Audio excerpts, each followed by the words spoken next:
நான் பார்த்து வியந்த அருளாளர்களில் வாரியார் சுவாமிகளை மாதிரி இனிமேல் யாரும் உருவாகவே முடியாது. எனக்கு ஒரே ஒரு புண்ணியம் சுவாமி, நான் செஞ்ச பெரிய புண்ணியம், என் குலம் செஞ்ச புண்ணியம், இவர்களை போன்ற மகான்களை பார்த்து அவர்கள் மடியிலே அமர்ந்த பாக்கியம் எனக்கு பெருமான் கொடுத்துருக்கிறார்னு போது நான் நினச்சி பார்க்குறேன். நான் சொத்து சேர்க்கலை, புகழ் சேர்க்கலை, பத்மஸ்ரீ வாங்கலை, கரம்பீர் சக்கரா வாங்கலை, கலைமாமணி வாங்கலை. ஆனால் வாரியார் சுவாமிகிட்ட இருந்து நான் பேனா வாங்கியிருக்கிறேன், திருநீர் வாங்கியிருக்கிறேன்.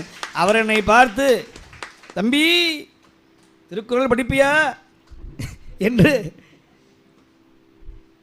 நீ இவருடைய பிள்ளையா தம்பி, முருகன் உனக்கு அருள் செய்வான் அப்படின்னு அப்படி தட்டும்போது அதெல்லாம் தெரியல, யாரோ ஒரு குண்டு தாத்தா என்னை தட்டுகிறாரேன்னு நினச்சேன்.